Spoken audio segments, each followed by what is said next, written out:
Hai guys, salam kenal, salam sehat. Nama aku Misal Benliando. Kalian bisa panggil aku Ben kok. Kata para pakar, usia-usia seperti aku, yaitu 17 tahun, rentan sekali mengalami konflik batin. Sering galau, sering uringan ngedels gitu. Anak remaja, terutama mereka yang berusia 12-17 tahun, memang tengah mengalami titik badai. Berat ya guys. Jadi wajar jika pada usia ini memiliki emosi yang tidak stabil, seperti tiba-tiba marah, mudah tersinggung. Mereka pun kerap mengidolakan sosok selebriti atau orang tertentu yang memang menjadi salah satu ciri fase remaja yang diasumsikan orang yang bahagia. Beragam realita di sekitar kita, banyak keluhan tentang hidup yang katanya merasa tidak bahagia. Apa saja sih alasan-alasan orang tidak bahagia? Ada yang karena kurang kocek, duit, kurang fasilitas, kurang dukungan, dimarahi, disindir, dibully, di-shaming, ditikung, diputusin, cemburu buta, digibahin.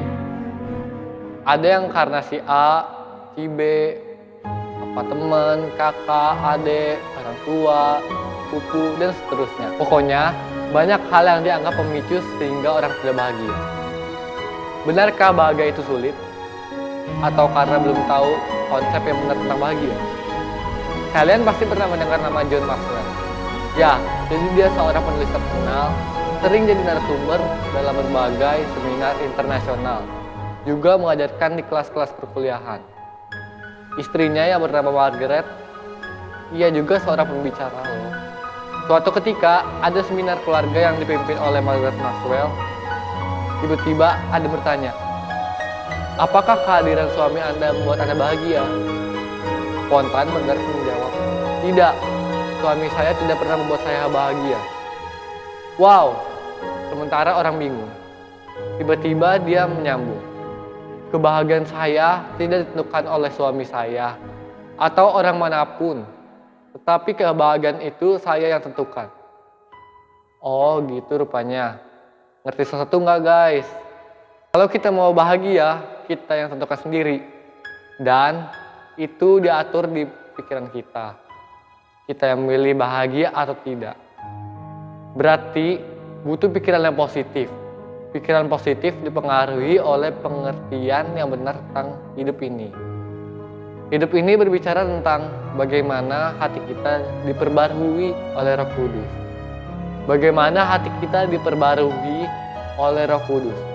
Sehingga hanya unsur ilahi yang ada dalam diri kita yang memproduksi pikiran menjadi benar dan sehat. Maka kita bisa bahagia. Tidak peduli apapun masalah dan bagaimanapun orang-orang tertentu menyakiti hati kita. Mungkin banyak orang di luar sana yang menganggap bahwa mencari kebahagiaan adalah suatu hal yang sulit. Sehingga banyak dari mereka yang mengalami stres dan depresi. Sesungguhnya, konsep kebahagiaan itu datangnya dari Tuhan semata. Perbendaharaan hati kita harus dipenuhi dengan firman Tuhan. Karena memahami hidup ini harus dengan cara Tuhan dan bukan dengan cara manusia. Manusia secara daging hanya berkutat pada perasaan ego yang harus dipenuhi hasratnya dan dipuaskan. Emangnya manusia bisa dipuaskan? Bukankah manusia itu makhluk keinginan yang tidak pernah ada rasa puas? Tetapi kenapa ada hamba Tuhan mengatakan manusia bisa kok dipuaskan? Bingung kan? Sebenarnya kedua pandangan di atas sama-sama benar. Namun harus dimengerti dulu bahwa ada dua aspek hidup manusia, yaitu secara insani atau jasmani dan manusia rohani yang diukur dari hati sebagai pusat hidup manusia secara hakiki. Hahaha, teoritis banget ya. Tetapi tetap butuh itu guys, biar pikiran dikit kan. Pantesan ada beberapa ayat yang terkesan paradoks, seperti dalam kitab Amsal 17 ayat 22. Hati yang gembira adalah obat yang manjur. Dan dalam Mazmur 37 ayat 4, bergembiralah karena Tuhan, maka ia akan memberikan apa yang diinginkan hatimu. Lalu ingat gak 10 ucapan Yesus tentang bahagia di Matius 5 ayat 3-12? Baca aja sendiri deh, ada 10 sikon di sana. Para rasul juga banyak berbicara tentang bahagia. Intinya, bahagia itu sangat sederhana, yaitu miliki Kristus dalam hidup kita dan berpikirlah seperti Kristus yang tidak mementingkan egonya. Karena kalau ego dan perasaan diberi ruang yang terlalu besar, maka tidak akan ada namanya bahagia di sana. Jadi, jelaslah bahwa kebahagiaan itu tergantung dari pemahaman kita tentang hakikat manusia. Manusia secara jasmani selalu mengedepankan egonya yang bergantung pada apa yang di sekitarnya dan menentukan bagaimana ia bersikap. Tidak heran selalu galau, stres, dan putus asa. Jarang bahagia karena dikendalikan dari luar. Kalau manusia rohani akan selalu punya cara untuk bahagia karena dikendalikan dari dalam diri yang dipengaruhi oleh kekuatan firman yang dihidupi oleh Roh Kudus yang bekerja di dalam hati kita.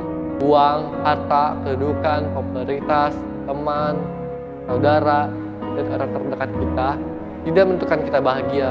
Sekali lagi, kebahagiaan itu datang dari diri sendiri, sehingga mampu bersyukur dalam segala perkara dan hidup bahagia selamanya. Oke guys, demikian sharing saya kali ini. Sampai jumpa pada video saya selanjutnya. Tuhan Yesus memberkati kita sekalian. Amin.